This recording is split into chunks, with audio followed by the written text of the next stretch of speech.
Gabi, Oi, você tá. Ah, agora a Ah, gente tá agora se ouvindo. foi. Não estão me vendo ainda, né? Não, Agora agora sim. sim. Ah, Sim, bem-vinda. consegui. Tudo bem, gente? Boa tarde. Desculpem aí o atraso. Tudo ótimo. Eu Imagina. tava aqui meio travada no computador, não estava conseguindo entrar na reunião, enfim, aí cá estou. O importante é que Quero deu certo. Isso, exatamente. Quero agradecer bastante o convite. É um prazer imenso estar aqui com vocês para falar sobre o meu assunto favorito, que são os gatos, né? E eu trabalho aí há mais de 10 anos, vai fazer quase 15 anos já que eu trabalho exclusivamente com a espécie. Na época em que eu estudava, nem se falava sobre manejo amigável de gatos, né? Quando eu me formei, ainda era uma conduta bem pouco amigável, na verdade, com os gatos, era a conduta de praxe, que era inclusive a ensinada na academia. Então, sem dúvida, é um prazer poder trazer aí as últimas atualizações sobre o manejo respeitável, amigável aí dessa espécie tão querida por todos nós. Não sei se vocês já querem que eu já compartilhe a tela, que eu já comece a apresentação em si, como é que vocês querem fazer? Isso, Gabi, se quiser começar, fica à vontade, que a tua tela está aparecendo, mas não está aparecendo a apresentação inteira, né? Tá aparecendo Tá, eu tenho isso. que ver como é que eu faço aqui, peraí. Enquanto isso, né, Gabriela, você estava comentando essa questão de como era ensinado antigamente essa questão dos felinos como um todos, né? E eu lembro muito também, né, na minha época, eu estudei, né, 15 anos atrás na faculdade, os próprios professores falavam que o gato é um cachorro pequeno, né? Uhum, E hoje em dia, não, né? Quem convive com gato, quem tem gato, sabe que é um mundo totalmente à parte, né? Então, muito bacana de ver assim como está cada vez mais especializada essa área. exatamente. Então, o nosso assunto, né, é o manejo amigável, dentro da espécie felina, né? Como fazer a abordagem menos estressante para essa espécie que é tão sensível, né? Que é é, eu diria que os gatos, eles são meio que uma esponja emocional do ambiente onde eles estão inseridos, né? Então, é muito fácil para eles perceber o estresse e acabar reagindo a esse estresse, às vezes de uma maneira que não. O que está acontecendo agora? Agora sim. Bom, então a nossa apresentação ela vai ser basicamente baseada nessas diretrizes as últimas diretrizes que foram publicadas aí foi da Associação de Praticantes Felinos, né, em 2022, essas guidelines internacionais aí que foram publicadas. E lembrando, né, que o nosso objetivo é, sem dúvida, reduzir o eu tô com a coisa a barra do Zoom aqui me atrapalhando. A gente reduzir o impacto, né, do medo e dessas outras, de todas as emoções protetivas que podem surgir aí no atendimento de gatos, na rotina do médico veterinário.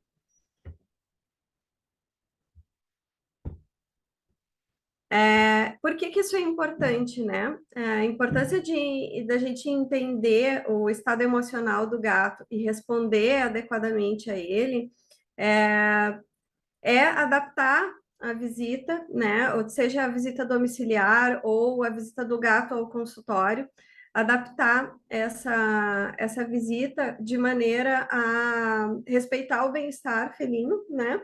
E, obviamente, dessa maneira a gente vai acabar gerando uma satisfação da equipe por conseguir executar o trabalho da maneira como se espera, como se deseja, é, também tendo a confiança dos cuidadores, né, na equipe que está envolvida no atendimento desse gato.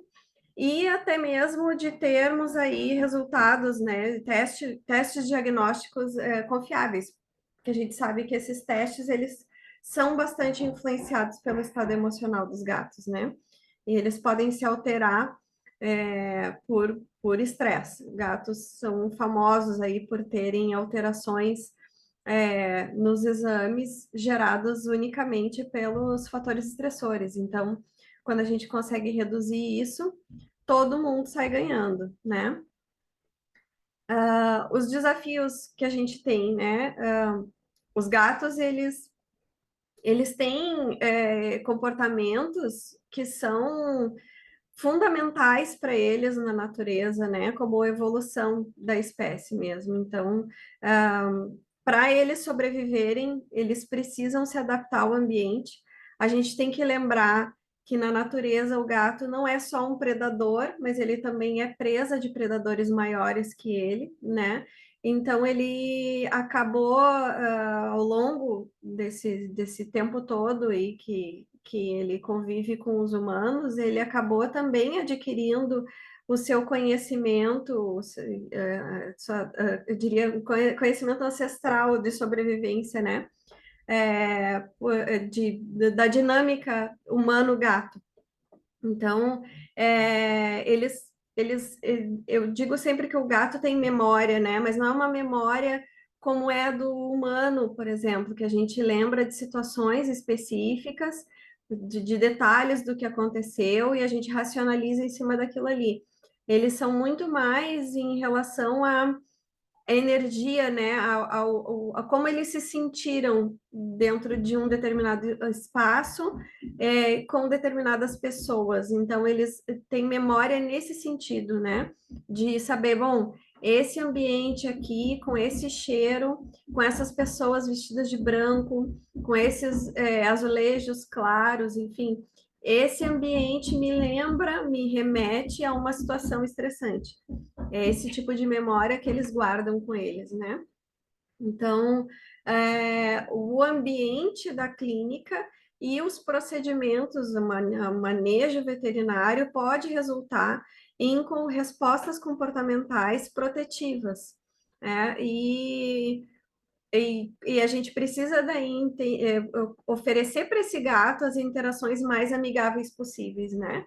Compreendendo e interpretando adequadamente os estados emocionais que aquele gato se encontra, para poder oferecer a ele uma sensação de controle, né? Quando a gente fala aqui no slide está escrito para oferecer a sensação de controle durante a interação, é para que o gato tenha a sensação de que ele está sob controle do que está acontecendo com ele. Isso para ele é muito importante. Então, essa aqui eu coloquei um pouco da história dessa terminologia, né? Então, foi a partir de 2011, eu me formei lá em 2009, né? Então, foi só em 2011 que a gente começou a falar sobre essas questões, né? Que começou assim, houve a primeira publicação sobre as diretrizes do manejo amigável de felinos, quando começou a se disseminar o conceito amigo dos gatos. Isso ainda era visto até como uma utopia, né? Ao longo dos anos, felizmente, a gente começou a treinar técnicas que respeitam mais essa conduta amigável. Então, quando a gente fala de abordagem amiga dos gatos, a gente está falando não só das interações físicas, do manejo físico desse gato, mas também das interações não físicas, né? Então, quais são os estímulos visuais, olfativos e auditivos daquele ambiente? Lembrando que gatos são muito sensíveis a barulho, né? Então, um espaço que seja muito barulhento, que tenha latido de cachorro, que tenha cheiro de cachorro, que tenha aspectos visuais agressivos ao gato, né? O gato está ali, eu lembro de fazer estágio numa clínica que os gatos ficavam numa sala de espera e às vezes a gente chegava ali e tinha um gato do lado de um pastor alemão, né? Esse gato, certamente, ele está sob estresse, ele não está confortável ali naquele espaço, né? Hoje a gente usa a terminologia interações amigáveis com gatos, né? Quando antes, se a gente falava em restrição mínima, hoje se recomenda o sem restrição, né? Ou seja, antes se falava em mínima contenção, hoje se recomenda a não contenção do gato. Claro que dentro de um bom senso, né?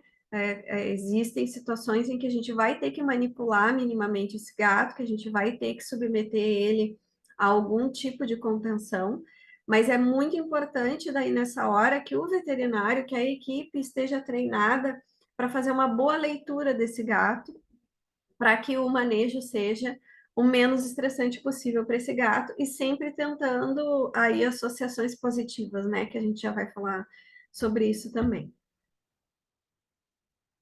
Lembrando que gatos são mamíferos não verbais, né? A gente conhece hoje os gatos como os nossos gatos, né? Como seres falantes, né? Eu não sei os gatos de vocês, mas os meus conversam bastante. É possível que agora, inclusive durante a apresentação, alguém se manifeste por aqui. Por enquanto ainda não, mas eles estão no horário da sesta deles ainda, então talvez eles não se manifestem, mas enfim.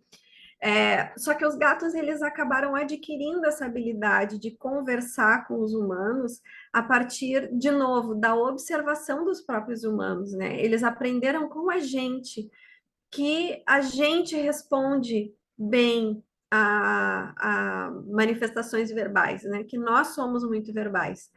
Então, eles aprenderam a se comunicar com a gente de maneira verbal. Mas o gato selvagem, o gato na natureza, ele não tem como hábito vocalizações. Eles vocalizam em situações muito específicas. E é fácil a gente entender isso quando a gente pensa que na natureza, no ambiente selvagem, a vocalização não deixa de ser uma vulnerabilidade, porque a partir do momento em que eu fico vocalizando, eu também estou sinalizando onde eu estou, onde eu vivo, né? E isso pode me colocar em perigo. Então, ó, alguém aqui tá miando, não sei se vocês estão ouvindo, mas alguém aqui tá conversando. Essa é a Pretinha que tá falando, tá contando do dia dela aqui para mim. Então, é muito importante que a gente zele pelo bem-estar desse gato. Nós somos os representantes, né? Nós, os profissionais, a equipe envolvida no atendimento desse gato, nós somos os representantes desse gato, assim como seus tutores também, mas às vezes eles não estão tecnicamente preparados, né? Então, a gente que, como representante, deve entender o que causa sofrimento ao paciente. Eu coloquei isso aqui sobre os gatos serem mamíferos não verbais, porque muitas vezes a gente ficar falando muito com o gato gera estresse para esse gato, né? Às vezes a gente quer amenizar o estresse conversando, mas a gente pode potencializar o estresse desse gato quando é a gente, o estranho, que está falando, né? Então, até nessa hora, eu costumo sempre, como eu faço meu atendimento prioritariamente domiciliar, eu peço para que o tutor do gato converse com o gato, né? Porque daí é uma comunicação verbal, mas de alguém que ele confia, de alguém que ele conhece, e não do estranho invasor que está ali no ambiente dele, fazendo coisas estranhas e ainda falando com voz mansa. Não vai adiantar muito, às vezes, né? Muitas vezes não vai adiantar. Aqui eu coloquei essa pesquisa, né, que trouxe mais de 1.000 cuidadores que indicaram, né, que os gatos eles tiveram seu bem-estar prejudicado em todas as etapas do atendimento, inclusive antes e depois da consulta, né, assim como obviamente durante a consulta. Então, o ideal é que a gente possa estabelecer com os tutores uma relação de confiança, onde a gente possa, inclusive, orientar desde antes da saída desse gato de casa, se ele for ter que sair de casa, mas mesmo quando ele não vai ter que sair de casa, e eu exemplifico. De novo, meu atendimento é prioritariamente domiciliar. Então, a maioria dos meus pacientes, eu tenho eu tenho aí a felicidade, né, de que a maioria dos meus pacientes são fidelizados. Então, são gatos que eu conheço ao longo da vida, né, que eu conheço aí há muito tempo, conheço os tutores, conheço os gatinhos. Então, eu já tenho uma intimidade, já conheço a casa da pessoa, né? Então, quando eu vejo que para o gato é uma situação estressante a visita da minha visita como veterinária, eu já oriento desde antes, né? Como que vai funcionar o atendimento? Hoje, por exemplo, eu atendi o Frejá. O Frejá é um gato que eu conheço desde filhote. E eu sei que ele é um gato que não gosta da minha visita, né? Por mais que eu tenha feito a vida inteira associação positiva e manejo amigável, ele fica inseguro com a minha visita. Então, ele se assusta com o interfone. Então, faço vários combinados com a tutora dele. Suzana, não vou apertar no interfone. Quando eu estiver chegando, eu vou te sinalizar pelo WhatsApp que eu estou chegando. A gente já restringe o acesso dele antes de eu chegar, minutos antes de eu chegar, aos espaços onde ele se esconde, que se ficaria impossível, inviável de manejar ele ali. Então, a gente já vai antes do atendimento, preparando o espaço do gato, né, para que o atendimento seja o mais eficiente possível, o mais rápido possível, para tentar minimizar o estresse desse gato ao máximo, né? Então, se o gato vai sair de casa, ele precisa sair. No meu caso, é uma cirurgia, ele vai ter que sair, ou ele vai ter que ir para internação. Ou eu sou uma veterinária que não atende domiciliar, atendo no consultório, como que eu faço? Bom, então eu já vou, desde filhote, eu vou colocar para esse tutor que o ideal é a caixa de transporte ficar à disposição desse gato, como toquinha, bota uma almofadinha dentro, não deixa a caixa de transporte lá no maleiro do guarda-roupa, lá na área de serviço, no lugar onde ele nunca tem acesso, e aí essa caixa de transporte só vai aparecer na vida desse gato quando ele tem que sair de casa, né? Então, como que esse gato vai ser transportado na caixa de transporte? Com a cobertinha dentro, com uma toalha por fora, para ele não ter tanto estímulo luminoso, com o feromônio dentro da caixa, com uma música calma no carro, com os vidros fechados, com ar-condicionado ligado. Então, tem uma série de orientações que a gente pode passar antes do atendimento para que o gato já não chegue no consultório tão estressado. E isso eu nem cheguei ainda no manejo químico, né? Mas a gente pode, inclusive, lançar mão de medicações para tranquilizar esse gato, que quando ele chegue no consultório ou quando eu chegue na casa dele, ele já esteja mais tranquilo para a manipulação, né? E aí, o ambiente em si do consultório, e como que o gato vai chegar em casa depois, então também orientar os tutores nesse sentido de como que esse gato vai chegar em casa, se ele passou por alguma sedação, se tem que ter algum cuidado específico, se o ideal é deixar ele separado dos outros gatos, porque por um motivo ou outro pode ter conflito na chegada dele em casa com os outros gatinhos da casa, né? Então tem uma série de orientações que a gente pode passar nesse sentido. Aqui nessa pesquisa, então, né, em ambas pesquisas, né, são duas pesquisas, a gente percebe que os cuidadores relataram evidenciar estresse intenso, né? E o estresse do gato gera estresse no cuidador, e isso se retroalimenta. E daí a gente percebe que esses gatos vão menos, inclusive, no veterinário, porque os tutores daí também ficam traumatizados com aquela situação e acabam evitando o atendimento em si para evitar o estresse do gato. Então, repetindo aqui um pouco, né, do que a gente já falou, quais são os principais fatores estressores? Estímulos olfativos, agressivos, estímulos auditivos, falta de analgesia, então esse gato tem dor, e a contenção física. Então, os entrevistados, eles relatam, né, nessas pesquisas realizadas aí, que o maior dos fatores estressores pode ser amenizados por abordagens práticas, né? Então, a partir do momento em que a gente reconhece sinais específicos de ansiedade, medo e dor, a gente pode aplicar mecanismos aplicar medicações, inclusive, né, para reduzir essa ansiedade, para reduzir esse medo, essa dor. E as coisas se retroalimentam, a gente vai falar sobre isso daqui a pouco. Um gato com ansiedade vai ter mais reação à dor, e o gato com dor vai ter mais reação ansiosa, né? E é isso que a gente estava falando no outro slide sobre como preparar esse gato antes da consulta. E durante a consulta também usar, inclusive, alimentos, né? Usar petiscos, alimentos para despertar aí emoções positivas nesse pacientinho. Aderindo a essas diretrizes, a gente vai reduzir o sofrimento para os gatos, para os cuidadores e para os profissionais. Quem nunca passou, né, os alunos ainda, talvez não como veterinários, mas podem já ter acompanhado situações que podem ser bastante frustrantes quando a gente não consegue executar o que precisa ser executado, né? A gente tem a melhor das intenções, às vezes eu brinco com esses pacientinhos aí que por mais que eu me esforce, eles não me veem exatamente como uma visita agradável. Eu brinco com os tutores que é uma profissão que às vezes é ingrata, porque a gente escolhe trabalhar com eles porque a gente ama eles, eles nem sempre nos amam, né?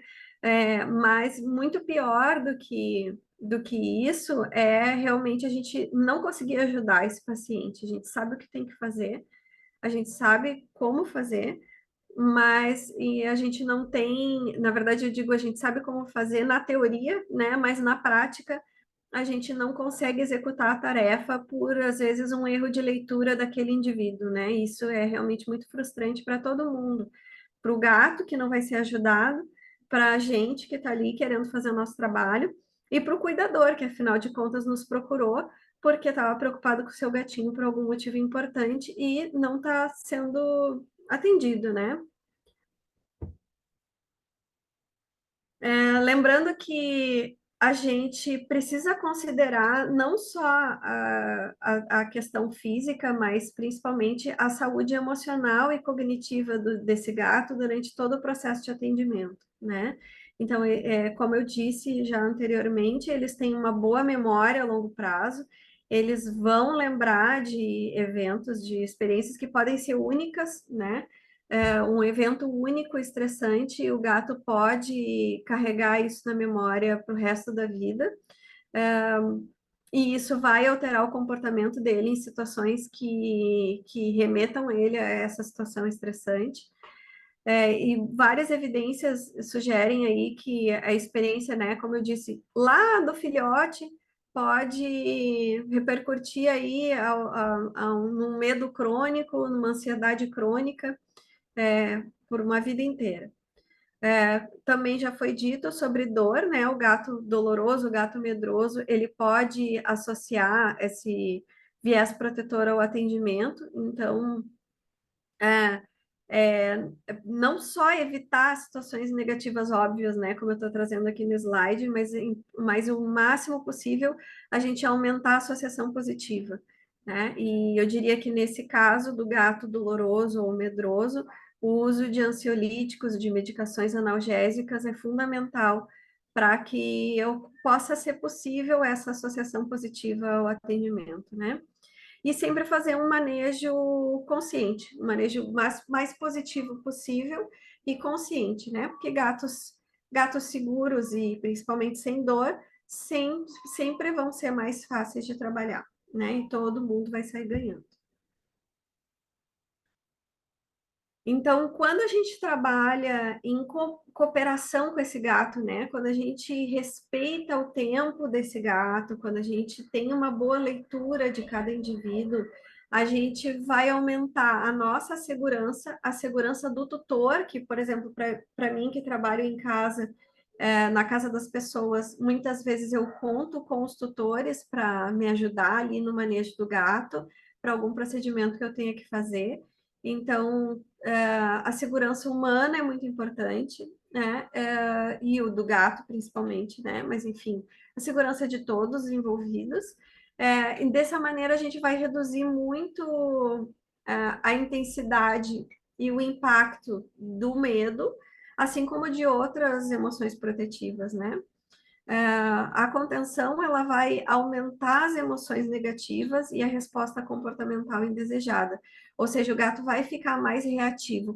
Quanto mais contido ele for, mais reativo ele vai ser, né? Quanto mais a gente aperta o gato, mais ele vai tentar fugir. Então, até quando é necessário algum tipo de contenção, eu sempre digo para quem está me auxiliando que é muito mais jeito do que força. A gente não usa força com o gato, a gente usa o jeito, a gente usa a leitura do gato e vou dizer 1 milhão de vezes nessa aula, se vocês só lembrarem disso, eu já fico feliz. A associação positiva, sempre que possível. Então, quando a gente tem uma interação amigável com o gato, a gente vai ter o bem-estar felino durante a prática veterinária, a gente vai ter a segurança de todos os humanos envolvidos, a gente vai ter respostas futuras mais favoráveis, né? Então, esse gato não vai ter uma memória ruim do atendimento, e isso vai ser bom para futuros atendimentos. A gente vai ter um aumento da frequência dos cuidados de saúde dos gatos, porque, como eu trouxe antes, quando os gatos têm o atendimento veterinário é traumatizante para o gato, é traumatizante também para o tutor do gato, e isso acaba repercutindo na frequência com que esse gato vai ao veterinário.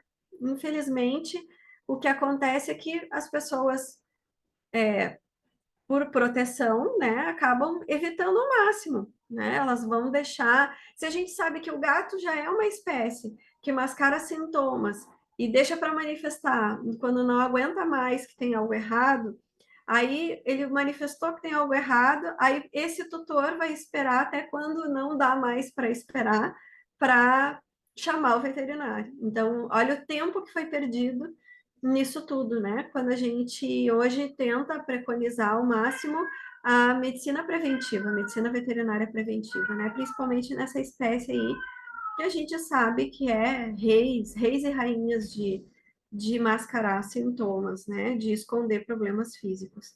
A gente vai ter um exame físico mais acurado, até porque a gente vai conseguir fazer um exame físico mais completo, né?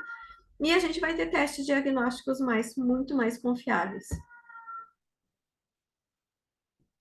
O gato, ele é um sobrevivente solitário, né? É sempre bom a gente lembrar de onde eles vêm. Eles são sobreviventes solitários, eles são territorialistas, eles precisam ter essa sensação de controle de escolha, né?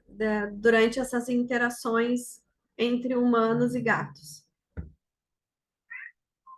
Essa sensação de controle e escolha, ela vem a partir do momento que o gato consegue escolher onde ele vai ficar. Então, antes eu falei, né, até dei o exemplo do frejar, da gente impedir ele de ter acesso a lugares onde seria impossível manejar ele. Mas tem outros lugares onde é possível manejar ele, né? Então, hoje, por exemplo, eu avaliei ele embaixo da mesa da sala, né? Porque era onde ele estava. Eu fico bastante chateada quando o tutor é relutante em me trazer o gato, né? Eu estou lá na sala, sentada no sofá, fazendo anamnese, porque normalmente é assim que eu começo meu atendimento, falando sobre o caso, até porque eu já dou a oportunidade do gato, falando aqui do segundo tópico, eu já dou a oportunidade do gato vir ao meu encontro, né, dele ficar curioso com a minha malinha, dele ganhar um petisco, dele cheirar a minha mão, dele ouvir a minha voz enquanto eu estou ali fazendo a anamnese dele. Muitas vezes isso dá certo, mas se eu preciso ao encontro do gato, eu prefiro assim, eu prefiro ir até onde ele está. Então, se ele está na caminha dele, se ele está, né, digamos aí no consultório, na caixa transportadora, aquelas caixas que podem ser desmontadas são as ideais, né? Porque o gato pode ficar nessa parte de baixo da caixa transportadora ali, confortável, enquanto ele é examinado. Às vezes eles se sentem já um pouco mais seguros na própria balança do consultório, que tem aquelas abinhas laterais, ou sob uma toalha, tem lá no finzinho da apresentação tem os exemplos sobre isso. Gatos que gostam de guloseimas podem ser atraídos com a gulosema, né? Isso também eu já acabei de falar.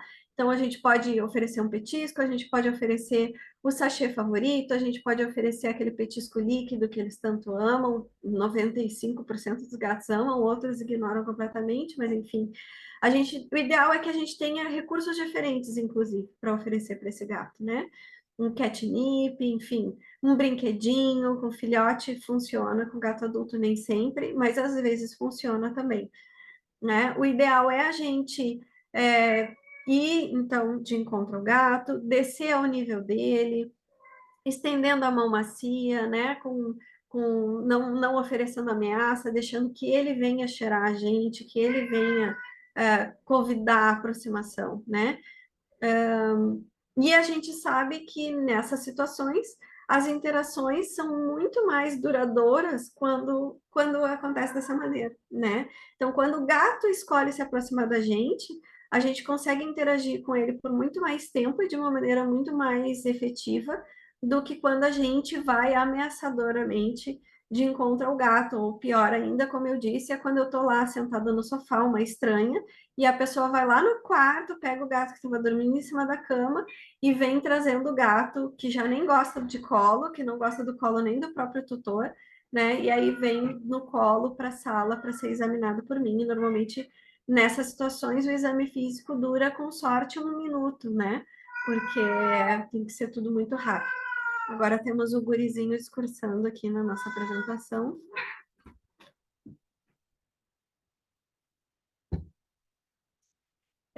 Como eu já falei algumas vezes também, os gatos, eles detectam a partir de cheiros, sons, né, muitas informações. Então, a gente precisa respeitar essa natureza mesmo dos gatos, né? Eles vão saber muito da gente antes mesmo da gente chegar perto deles. São muito sensíveis a estímulos olfativos. Primeira coisa para eles é o cheiro, depois o som.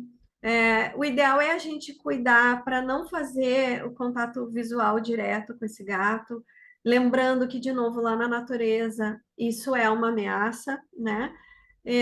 Por mais que esse gato esteja acostumado com o contato visual, ele está acostumado com o contato visual dos tutores dele, né? Das pessoas a quem ele conhece e confia. E, obviamente, evitar movimentos bruscos e repentinos, né? Ideal a gente falar calmamente, com uma voz macia, com uma voz suave, com uma voz baixa, né? E evitar aí movimentos bruscos e repentinos.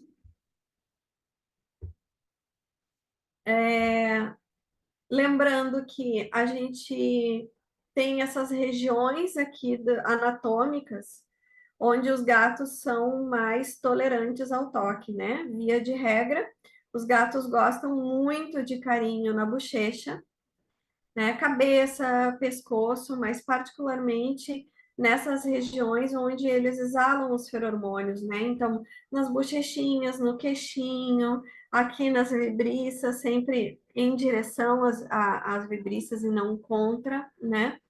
Nessas regiões temporais aqui, próxima que seria a testa, né?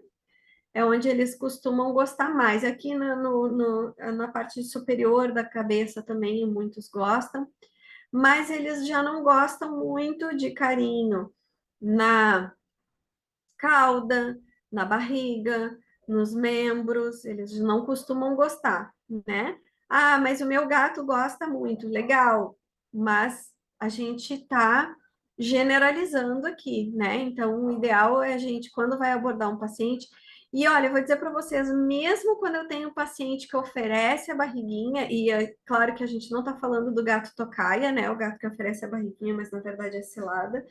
Nem tô falando desse, eu tô falando do gato que realmente gosta do carinho na barriga. Eu evito igual, por quê? Porque é uma região vulnerável desse gato, a não ser que eu vá fazer a palpação abdominal, né? Mas quando eu tô tentando fazer amizade com esse gato, eu vou no que dá certo com todos. Por quê? Porque assim eu dou mais um voto de confiança para ele. Quer dizer, eu dou mais na verdade, ele que vai me dar o voto de confiança, né? Eu dou mais uma oportunidade para que ele adquira confiança em mim. Acho que essa é a frase que eu queria dizer. Quando a gente oferece para o gato a opção dele ficar na posição que ele quer, seja de pé, sentado, deitado, que ele consiga mover partes do corpo dele durante a manipulação, a gente vai ter uma interação mais positiva, comparado a uma contenção total, né? Eu comecei aqui falando um pouco sobre quando eu estava na faculdade. Eu lembro que era de praxe a gente pegar o gato pelos pés e pelo cangote, e esticava o gato na mesa, né? Isso é horrível, é uma agressão imensa para o gato. E hoje eu nunca faço isso, nunca. Não tem nenhuma situação em que eu faça isso com o gato. Então, é totalmente desnecessário esse tipo de abordagem, é muito agressiva e gera um estresse imenso para o nosso paciente.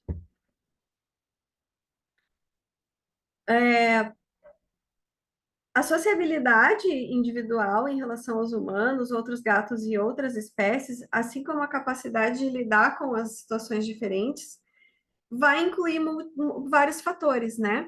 Isso vale para todas as espécies. Então, um pouco é genética, um pouco é a sociabilidade dos pais desse gato, as experiências da própria mãe durante a gestação em si e as experiências do próprio gato, né? Os gatos que são socializados, evidentemente, né? Com outras espécies, que são acostumados a receber visita em casa, que são acostumados a passear, esses gatos eles vão ser muito mais tolerantes a situações novas do que gatos que não foram apresentados a situações diferentes, né?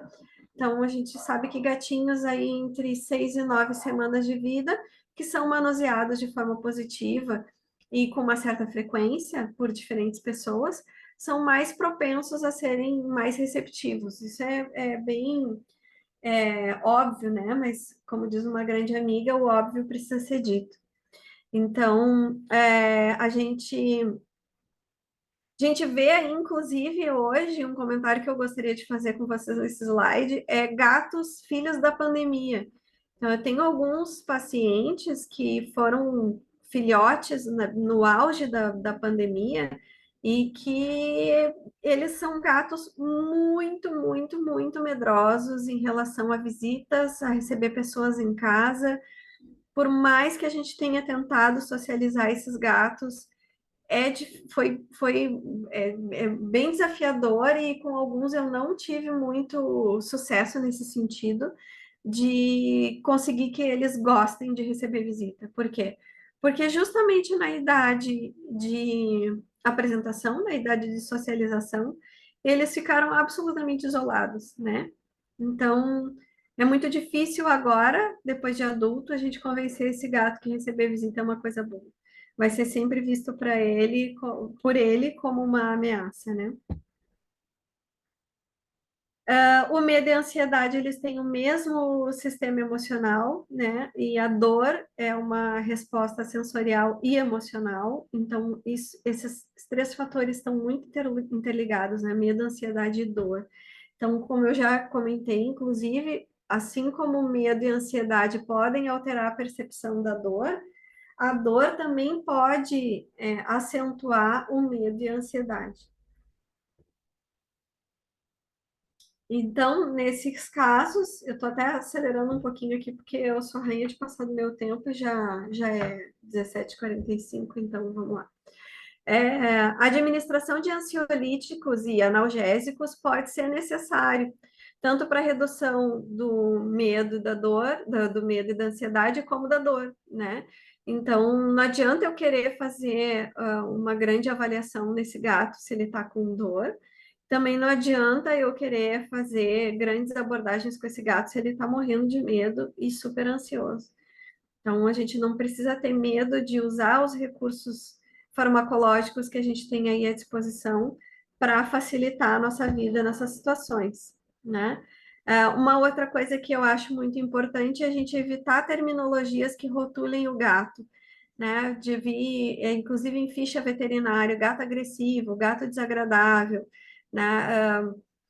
Lembrando sempre que o comportamento do gato, ele reflete a sua autoproteção. Ele está buscando somente a sobrevivência dele, né? Então, é muito mais saudável a gente usar termos como comportamento protetivo para emoções negativas e emoções. Aqui fala em emoções envolventes para emoções positivas, né? Mas eu gosto de frisar mais realmente no comportamento protetivo ou gatos reativos, ao invés de gato agressivo, gato desagradável, né? Porque nós também, nós somos humanos e nós também carregamos com a gente essas memórias, né?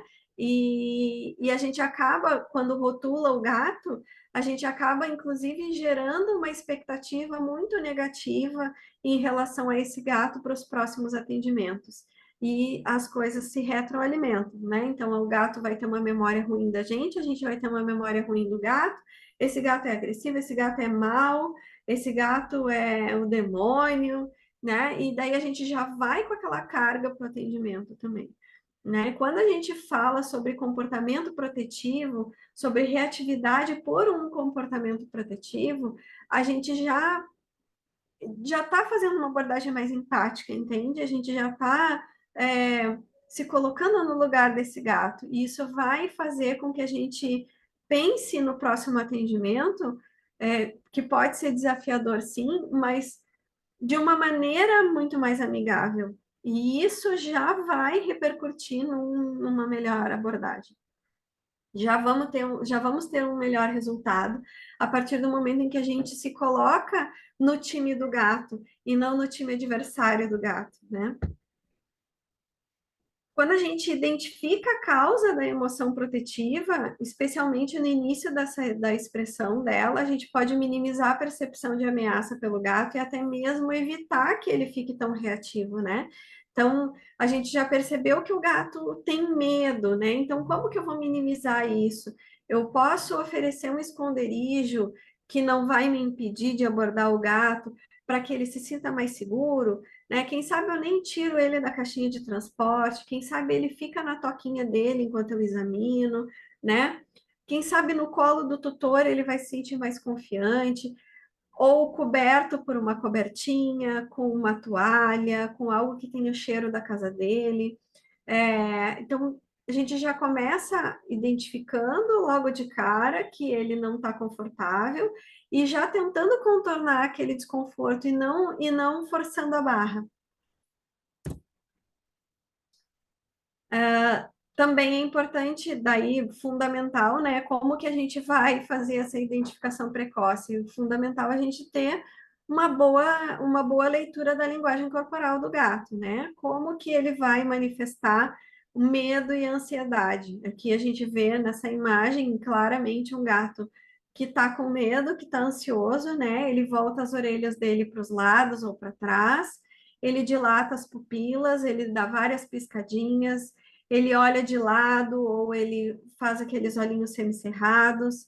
Ele tem uma atenção super focada no gerador de medo e ansiedade da situação e os bigodes para frente, né? Porque ele está ali preparado para aquela situação clássica de luta ou fuga.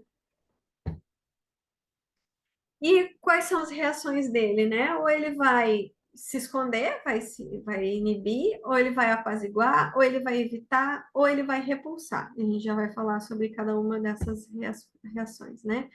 A inibição, então ele tá ali atento, observando, e ele vai obter as informações passivamente através dos cheiros e dos sons. Ele pode congelar, ele pode parar de comer, né? Se for, por exemplo, uma situação de internação, né? Nesse caso, é aquela situação clássica que o gato é internado e aí ele não come, não usa o banheiro, né? Não se mexe, fica ali congelado. E quando o comportamento inibido não é respeitado, ou seja, quando a gente invade o espaço desse gato, aquele gato que está congelado na internação, né, que não come, não bebe, está lá no cantinho do gatil, e a gente ainda vai forçar a barra com esse gato, e aí ele vai para evitação ou repulsão. Evitação, no caso, é quando o gato dificulta o contato. Aí sim, é quando ele realmente tenta fugir, ele não olha para a gente, ele fica lá no fundo do gatil, ele se afasta, ele recua, ele foge. Literalmente, ele ele evita o contato. A repulsão, daí, é quando ele já tem como objetivo aumentar a distância entre ele e a ameaça. Então, ele vai sibilar, ele vai rosnar, ele vai vocalizar, ele vai bater na gente, ele vai arranhar, vai morder, né? Porque ele tentou sinalizar com a expressão facial dele, com a postura corporal dele, que ele não queria contato, e ainda assim foi forçada a barra, né? E eles evitam, na verdade, o confronto, mas a partir do momento em que ele sinalizou de todas as maneiras que ele podia, e mesmo assim não foi respeitado, daí ele vai partir muitas vezes para agressão mesmo.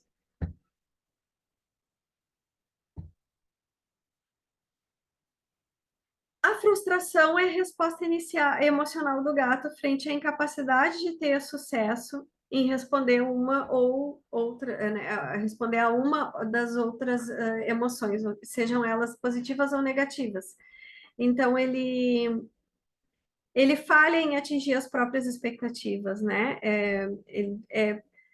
É quando, por exemplo, um gato corre atrás de um laser loucamente, nunca vai pegar aquele laser e não tem nenhum petisco no final, né? Aí chega um ponto em que ele não corre mais atrás do laser, porque ele aprendeu já que ele vai se frustrar com aquilo ali. Assim como quando ele sinaliza para gente muitas vezes que não queria contato, e mesmo assim ele é forçado a ter o contato de uma maneira que é absolutamente agressiva para ele. Então, ele fica frustrado, né? E eu dei uma questão positiva e uma negativa, né? Quando a gente está ali brincando com o gato, tentando fazer uma coisa positiva, jurando que está fazendo bem para ele, brincando com o laser, e não tem nada de ruim em brincar com o laser, desde que a brincadeira termine numa recompensa, né? Porque a gente tem que lembrar que a brincadeira é uma mimetização do comportamento de caça, e que o ideal é que no final ele coma, né? Então, o ideal é brinca, brinca, brinca com laser, oferece um petisco no final, para que ele não fique com essa frustração, né? E no caso das emoções negativas, é isso. Eu sinalizei de todas as maneiras que eu não queria que me pegassem no colo, e mesmo assim me pegaram no colo, né? Não respeitaram o meu tempo. Eu disse 1000 vezes fisicamente, facialmente e às vezes até verbalmente que o meu tempo já tinha acabado, e mesmo assim as pessoas insistiram. Então, aí eu tenho uma resposta que pode ser, inclusive, intensa, né? Intensa e muitas vezes conflituosa. Sim, as emoções protetivas elas podem estar presentes em ambiente amigável para gatos, né? Mas a ideia é que o gato seja capaz de se expressar através de respostas bem e que ele seja bem sucedido, né? Então, como eu disse, o gato já sinalizou que ele está com medo, então eu vou oferecer para ele uma toalha para ele se esconder, uma cobertinha, a caixa de transporte, né? Ele já sinalizou que o tempo dele acabou, mas é muito importante que além da coleta de sangue, eu faça a aferição da pressão. Eu preciso pesar esse gato. Bom, então eu posso fazer isso em 3 etapas. Eu fiz 4 etapas, né? Eu fiz o exame físico primeiro, eu dou um tempo para ele. Eu coleto o sangue dele, eu dou mais um tempo para ele.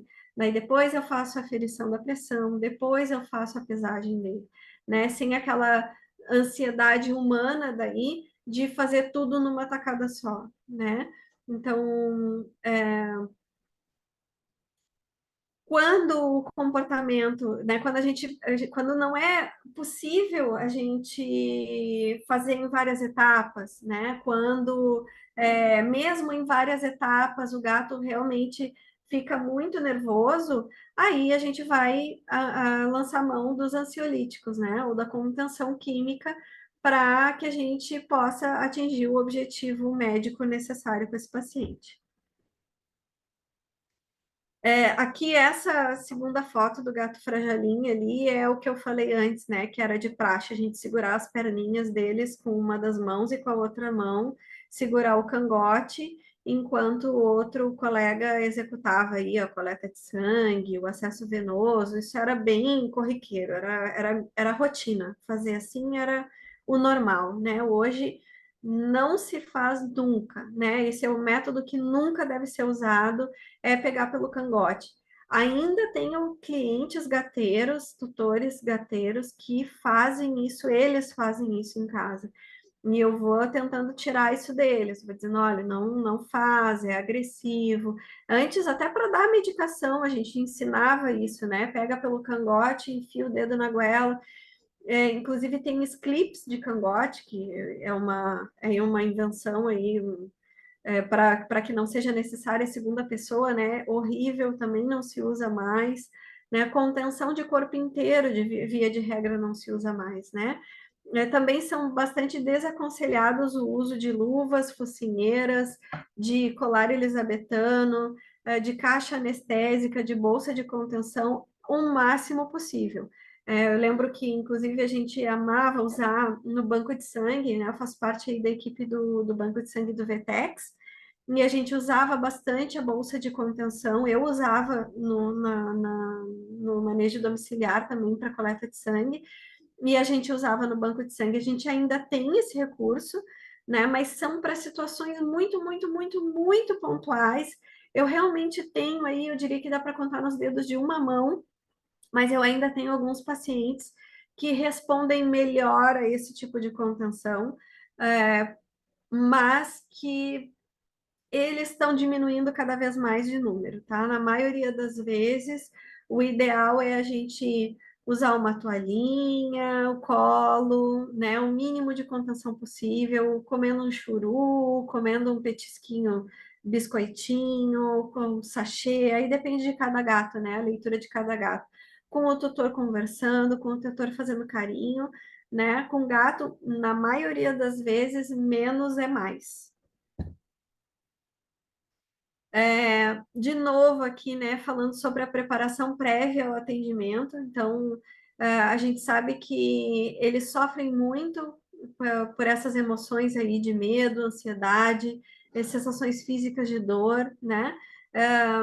E isso muitas vezes está associado à falta do controle do gato para entrar no transportador, né? Ser confinado no transportador e o próprio transporte. Então, eu sempre falo para os tutores, mesmo eu fazendo atendimento domiciliar, que é muito importante que esse gato seja acostumado com a caixinha de transporte, que essa caixinha de transporte seja conhecida pelo gato como um território seguro, então deixar ela como toquinha pela casa, com uma cobertinha dentro, com uma almofadinha dentro, para que usar catnip para estimular esse gato a entrar na caixinha de transporte, para que na hora em que seja necessário ele ser transportado, que para ele não seja uma agressão entrar no transportador, né? Inclusive ele pode ser convidado a entrar no transportador e entrar sozinho. Esse é o ideal, isso que a gente busca, né? Então, a gente precisa instruir os cuidadores sobre como o transporte pode resultar, como que a gente faz para que o transporte seja de uma maneira que reduza ao máximo a ansiedade, né? E acaba, quando a gente instrui esse cuidador, a gente vai diminuir a ansiedade do próprio cuidador, ele vai ter mais segurança no que deve ser feito, e isso vai repercutir, obviamente, na emoção percebida pelo gato. Os tutores, né, eles podem sentir vergonha pela resposta do gato, então até já me aconteceu do gato me arranhar, ou, né, enfim, é raro acontecer de me morder, mas isso é cada vez mais raro, até mesmo a agressão por arranhadura, mas algumas vezes que isso aconteceu comigo, o tutor ficou muito envergonhado, né? Ficou pedindo desculpas, isso gera frustração nele e muitas vezes adiando os procedimentos recomendados, né? Que eu já te falei algumas vezes já sobre isso nessa apresentação. Então, a gente tem que explicar para o tutor por que que o gato está respondendo daquela maneira, a gente tem que passar uma tranquilidade para ele, tem que passar uma segurança de que a gente sabe o que a gente está fazendo e que a gente sabe por que que o gato está respondendo daquela maneira e que está tudo bem ele responder daquela maneira, né? A gente tem que. Eu lembro algumas vezes, inclusive, que o tutor fica corrigindo o gato na vocalização, né? Não, não, não, fulaninho, que isso, fulaninho, né? E eu digo, não, deixa o gato reclamar, né? Se o gato não puder nem reclamar, pelo amor de Deus. Então, o gato quer verbalizar que tá achando ruim, deixa ele verbalizar, até porque a gente só vai poder contornar a frustração desse gato, a gente só vai poder perceber que a gente está chegando no limite do gato se a gente deixar ele à vontade para ele se manifestar, né? Então a gente tem que ensinar o tutor como deixar o gato mais confortável possível na transportadora. De novo, falando sobre a familiarização prévia, isso é muito importante.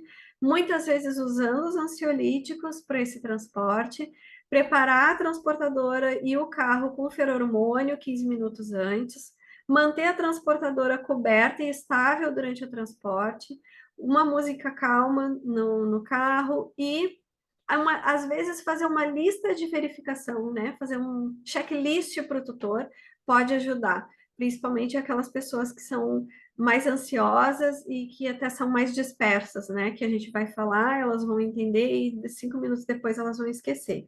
E isso é comum e é normal também. Então, muitas vezes cabe a nós a gente fazer esse checklist para que a pessoa tenha aí esse plano de apoio na hora de transportar o gato para algum lugar. Lembrando que, né, se colocando um pouquinho no lugar desse cuidador, que muitas vezes está nervoso, porque o gato está nervoso, porque o gato está doente, a pessoa está preocupada, então nessa hora é que ela não vai lembrar de nada do que a gente disse mesmo, né? E quais são esses ansiolíticos? Eu uso muito a gabapentina de 100 a 200 miligramas por gato, independente do peso, mas eu me baseio um pouco no tamanho, sim, no sentido de que gatos pequenos, né, gatos miúdos, eu costumo usar doses mais baixas e gatos grandes eu costumo usar doses mais altas, mas também é uma dose empírica, assim, eu faço meio que ponto de equilíbrio entre o tamanho do gato e o tamanho do medo do gato, do medo, da ansiedade, da reatividade do gato. Então, quanto mais o gato tende a ser reativo e ele é grande, eu vou usar doses maiores. O gato é pequeno ou ele é menos reativo, eu vou usar doses menores, tá? 2 a 3 horas antes do transporte dele sair de casa, ou no caso de eu chegar na casa dele, né? Como eu disse aqui, né, doses reduzidas em pacientes pequenos, debilitados ou doentes renais. E os efeitos adversos, que eu sempre aviso os tutores, até porque é aquela lei de Murphy, né? Quando eu não aviso, acontecem os efeitos adversos. Quando eu aviso, eles não acontecem, né? A sedação, né? Então, isso, na verdade, é o esperado. A gente tem que avisar que o gatinho vai ficar um pouco sonolento o resto do dia, ou por algumas horas ao longo do dia. Mas alguns gatos apresentam ataxia, vômito e salivação, e às vezes intenso, tá? Então a gente tem que avisar que isso é uma possibilidade, mas não é comum acontecer. A trazodona é um outro recurso de 50 a 100 miligramas por gato ou 10 miligramas por quilo, 1 hora e meia antes do transporte ou antes do veterinário chegar em casa. Pode ser usado em associação com a gabapentina e tem como efeito adverso a sedação. E é importante lembrar aqui que ainda tem gente que usa a acepromazina, não é um ansiolítico e ela pode acentuar os comportamentos repelentes. Então, deletem de vez o uso de acepromazina em gatos, por favor. Então, é muito importante, né, a gente reconhecer que gatos variam muito em seus temperamentos individuais, e experiências anteriores dentro das práticas veterinárias, né? Então, eles variam muito dentro da individualidade deles e eles variam muito dentro das experiências anteriores que eles tiveram com veterinários. Então, tem gatos que são mais sensíveis e gatos que são menos sensíveis. Mas a gente tem que sempre considerar o máximo de sensibilidade possível, né? A gente sempre tem que respeitar a saúde emocional desse gato o máximo possível. Até acho, às vezes, injusto com aquele gato que teoricamente é bonzinho, todo mundo diz assim, ah, mas fulano é bonzinho.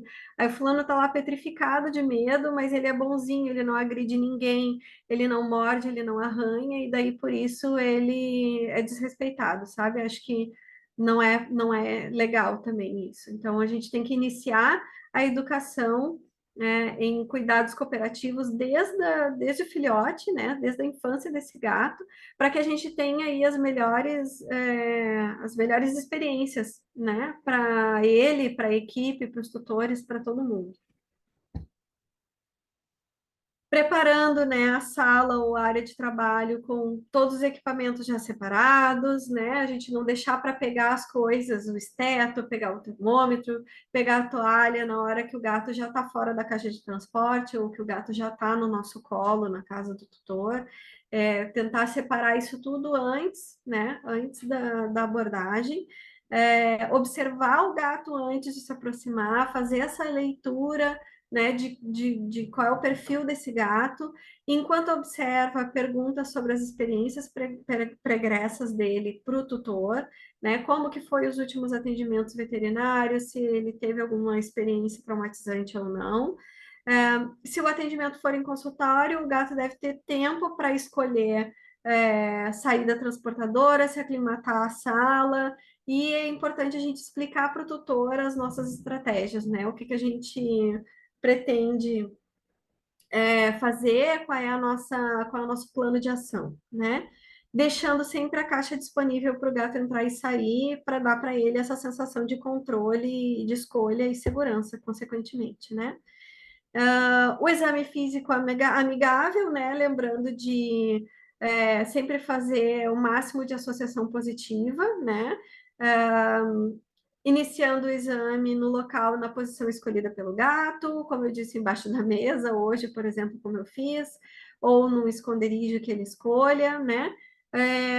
Não encher de muita iluminação, né? Não fazer muito estímulo luminoso. As guloseimas são sempre bem-vindas. Perguntar para o tutor sobre as preferências de toque do gato, se o gato gosta de colo, se o gato não gosta de colo. Se aproximar de lado, evitando aquela abordagem frontal, aquela abordagem mais agressiva e evitando também o contato visual direto. Se as áreas indesejadas ao toque precisam ser examinadas, que isso seja no final da avaliação e o mais rápido possível. E após o atendimento, a gente registrar na ficha desse gato o que foi que funcionou e o que foi que não funcionou.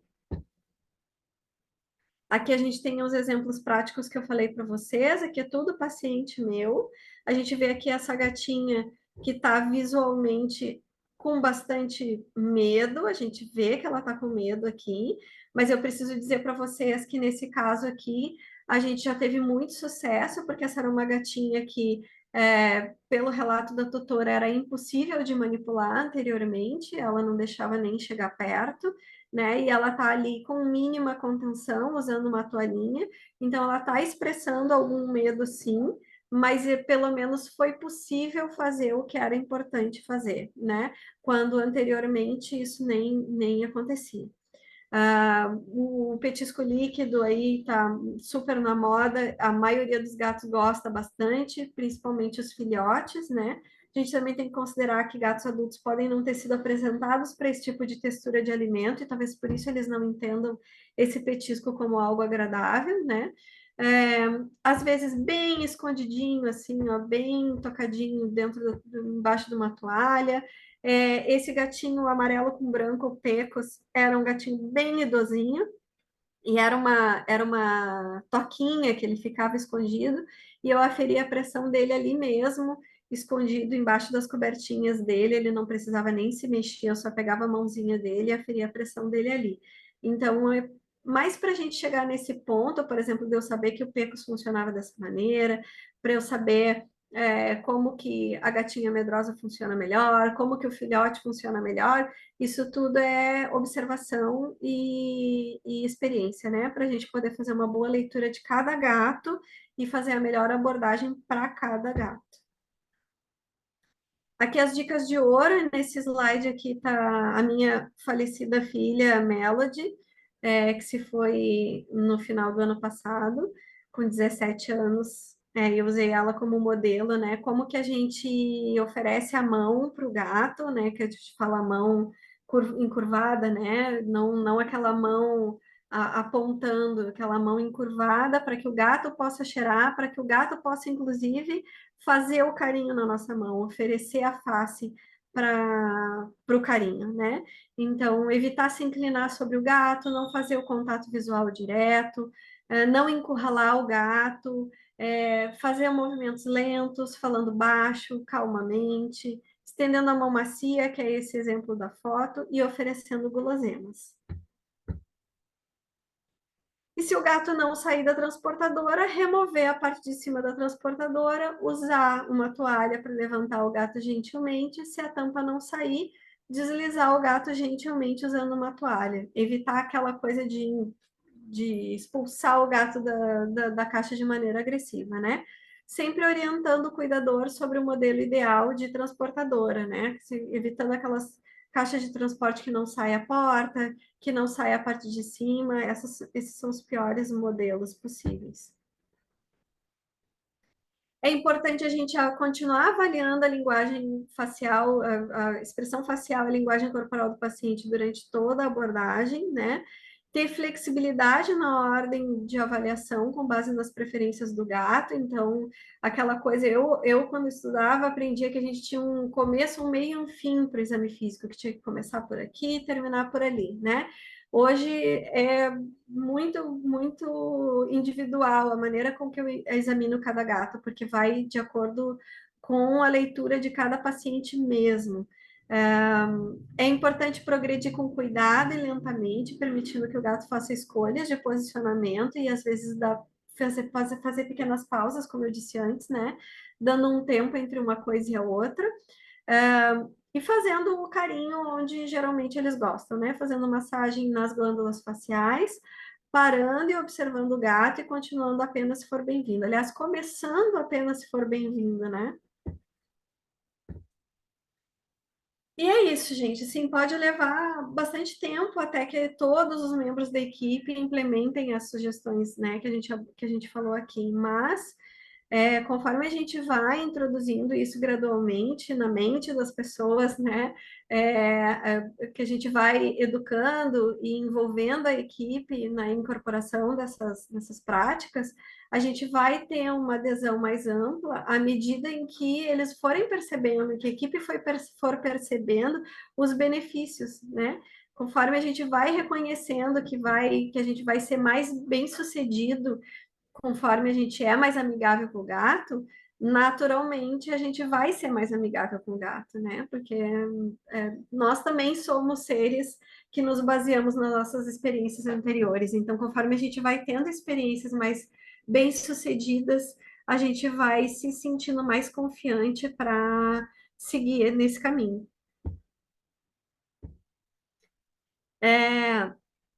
E os benefícios de incorporar essas interações amigáveis com os gatos na prática, eles não incluem só a saúde emocional do gato, né? Mas incluem também a maior eficiência e eficácia, resultando em economia de tempo e emoções mais positivas para todos, né? E isso a gente até está se repetindo, mas acho importante repetir para internalizar. Então, equipe, gatos e cuidadores vão ter experiências mais positivas e isso vai repercutir numa saúde emocional, numa eficiência de trabalho maior. Então, a segurança felina e humana, tanto física como em bem-estar, vai estimular, né, vai estimular os próprios veterinários a respeitar o gato como indivíduo, né, ao mesmo tempo que a gente alcança o resultado clínico que a gente espera. E é isso, falei pelos cotovelos, até que eu não passei tanto do tempo quanto eu achei que ia. Deixa eu ver aqui. Onde vocês estão?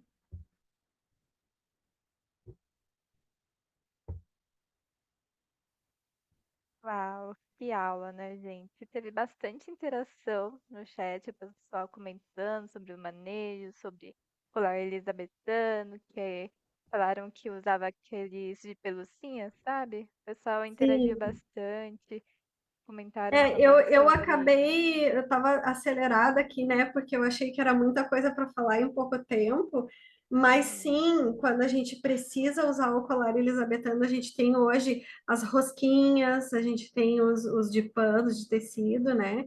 Uhum. Então, é o que eu digo sempre, assim, ali ele estava, o colar elisabetano estava no mesmo tópico da bolsinha de contenção, são aqueles que a gente deve evitar, né? Então, não é que eles sejam absolutamente proibidos, mas eles devem ser evitados e sempre usar com bom senso, né? Porque, na verdade, a gente coloca ali como ferramentas para serem evitadas é que a gente acaba ficando meio preguiçoso e daí a gente acaba usando em todo mundo, sabe? Então a ideia é só dizer que o ideal é não usar, mas se tiver que usar, daí a gente usa pontualmente naquele paciente que realmente precisa e tentar evitar de usar aqueles mais rígidos, que são mais pesados e mais desconfortáveis, né? Sim, sim. No chat tem só elogios a palestra inteira. Pessoal falando que curtiu muito o conteúdo, que vai passar a aplicar, que antes não sabia, tratava de outro jeito, que a gente é ensinada ainda a pegar no cangote, a fazer uma contenção mais agressiva. Então, trazer esses pontos desse comecinho da graduação, ou até mesmo para quem já está se formando, faz um profissional diferente no futuro. Então, queremos agradecer o seu tempinho aqui, contando um pouquinho sobre a Cat Finder, porque eu tenho certeza que tem muito mais coisa para contar, mais conteúdo também, técnico para falar, e a gente agradece a sua presença, Gabriela. Foi um momento muito enriquecedor e fica aí as dicas que você deu para gente aplicar como futuros profissionais também. Então, quero agradecer a participação de todos. Podemos encerrar aqui. Desejo uma ótima noite para todo mundo. Aí, a gravação vou interromper agora